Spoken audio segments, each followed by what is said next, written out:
کیا کہنا چاہیں گے انکل؟ جو ظلم کیا ہے اس کا جواب دینا پڑے گا، اس کا حساب دینا پڑے گا، اس میں کوئی شک نہیں ہے کہ آج تمام طرف فسطائیت جو ہے وہ خوف زدہ ہو کر یہ سب حملے کر رہی ہے۔ وہ خوف زدہ ہے کس سے؟ عمران خان کی مقبولیت سے، وہ خوف زدہ ہے نوجوانوں سے، وہ خوف زدہ ہے اس بات سے کہ کل اگر عمران خان آیا تو وہ ان سے ان کا حساب لے گا۔ یہ آپ ان کے حالات دیکھیں جی، یہ مکمل طور پر بھیگے ہوئے ہیں اور شیلنگ ہوئی ہے ان ایکسپیکٹڈلی، غیر متوقع طور پر لوگوں پر شیلنگ کی گئی ہے۔ اور میں اگر یہ کہوں کہ لاکھوں کی تعداد میں پولیس مظاہرین اور پولیس آمنے سامنے ہیں تو یہ غلط نہیں ہوگا۔ آپ مناظر دیکھ رہے ہیں کس قدر لوگ یہاں پر بڑی تعداد میں موجود ہیں اور کیسا یہ رویہ اختیار کیا جا رہا ہے اسلام آباد پولیس کی جانب سے۔ آپ کیا کہنا چاہیں گی عمران خان صاحب پر ابھی کارکنان پر جو حملہ ہوا، پرامن کارکنان پر شیلنگ ہوئی، آپ اس کے باوجود جہاں کھڑی ہیں کیا کہنا چاہیں گی؟ بیٹا ہم یہی کہیں گے کہ یہ اتنی زیادتی کوئی مطلب کہ کتنی کوئی زیادتی کر سکتا ہے؟ پرامن لوگ کھڑے ہیں، میرے پاس کوئی اسلحہ نظر آ رہا ہے آپ کو؟ میرے پاس کوئی چیز نظر آ رہی ہے؟ میں اس عمر میں جب میں یہاں آئی ہوں تو میں کس کے لیے آئی ہوں؟ اپنی آزادی لینے کے لیے آئے ہیں۔ ہمیں جو ہے نا یہ امپورٹنٹ حکومت نہیں چاہیے جس کو کوئی احساس ہی نہیں ہے، کوئی درد نہیں ہے، کوئی تکلیف نہیں ہے۔ عوام کے ساتھ کیا ہو رہا ہے ان کو اس سے کوئی غرض نہیں ہے، ان کو صرف اپنا آپ چاہیے، اپنی اقتدار چاہیے۔ تو یہ اقتدار کتنے عرصے تک رکھیں گے اپنے پاس؟ آپ لوگ شیلنگ کے باوجود جہاں پر موجود ہیں، آپ خاتون ہیں اور حالات خراب ہو سکتے ہیں، کیا وجہ ہے کہ آپ یہاں پر ابھی تک کھڑی ہیں؟ بیٹا ہم صرف پاکستان کے لیے کھڑے ہیں، ہم کسی چیز کے لیے نہیں کھڑے۔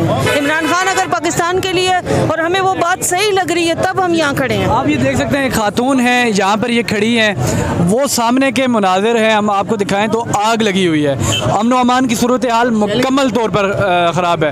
یہاں پر شیلنگ کے وہ دیکھ سکتے ہیں گولے جیسے نیچے آ رہے ہیں، عجیب سی صورتحال ہے۔ اس کے باوجود لوگوں کا یہاں پر کھڑے ہونا ایک واقعی خان سے محبت کا اظہار ان لوگوں کا جو ہے وہ بہت قابل دید ہے۔ ہم یہ دیکھ سکتے ہیں، ان سے بات دوبارہ کرنا چاہے گا تو اس کو جو حکم دیا گیا ہے وہ اس کا پابند ہے، وہ شیلنگ کرے گا، اس کا دل نہیں بھی کرے گا تو وہ شیلنگ کرے گا۔ میں تو اس کو بھی قصوروار نہیں ٹھہراتی، میں تو اس کو قصوروار ٹھہراتی ہوں جو ان کو حکم دے رہا ہے کہ یہ کرو۔ کیا سمجھتی ہیں عمران خان کو گرفتار تو نہیں کر لیا جائے گا؟ بیٹا کر کے تو دیکھیں نا، پھر کر کے دیکھیں پھر کیا ہوتا ہے، پھر اور ہنگامہ کریں گے، پھر اور ملک خراب کریں گے۔ کیا چاہتے کیا ہیں یہ لوگ؟ آپ کیا کہنا چاہیں گی عمران خان پر جس طرح سے آج شیلنگ ہوئی ان کے قافلے پر، پرامن قافلے پر، تو کیا ظاہر کر رہا ہے اور آپ کے یہاں کھڑے ہونے کا مقصد کیا ہے؟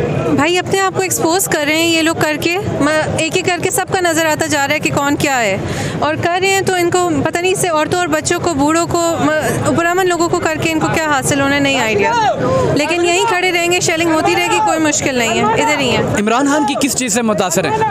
وہ پاکستان کے ساتھ کھڑا ہے، وہ ایک جینوئن انسان ہے، وہ کوئی کرپشن نہیں کرتا، وہ ملک سے بھاگا نہیں ہے، وہ جو باہر بیٹھ کے فیصلے کرے اس کی کیا عزت ہے؟ یہاں عوام اس کے لیے تو نہیں نکلی، عوام اسی کے لیے نکلی جو ملک کے ساتھ کھڑا ہوا ہے۔ یہ مناظر آپ دیکھیں کہ کس طرح سے شیلنگ کا سلسلہ جاری ہے، کیا بات بتائیں؟ کچھ کر رہے ہیں یہ تو اس کو اور پروموٹ کر رہے ہیں، اس کو اور ظاہر کر رہے ہیں، اس کو پرامن طریقے سے جانے دیں، عدالت میں حاضر ہونے دیں، پھر اس کے بعد دیکھتے ہیں کیا ہوتا ہے۔ یہ زبردستی کا امپوز کرنا کہ ہم اس کو پکڑ لیں گے، یہ چیز تو اس کے لیے اور پروموشن ہے۔ یہ خود کہاں بھاگ رہے ہیں، کہاں چھپے ہوئے ہیں، خود تو چھپ کے کر رہے ہیں سارا کچھ۔ وہ میدان میں اس کو آنے دو، عدالت میں پیش ہونے دو۔ وہ جب کہہ رہے ہیں میرا طریقے انصاف کے لیے میں یہاں کھڑا ہوں، تو وہ جب انصاف کے لیے جا رہا ہے تو اس کو جانے دو۔ یہاں کیا مطلب ہے یہاں سے یہ سارا کچھ کرنے کا؟ دیکھ رہے ہیں گورکھدھندا ابرار قریشی کے ساتھ۔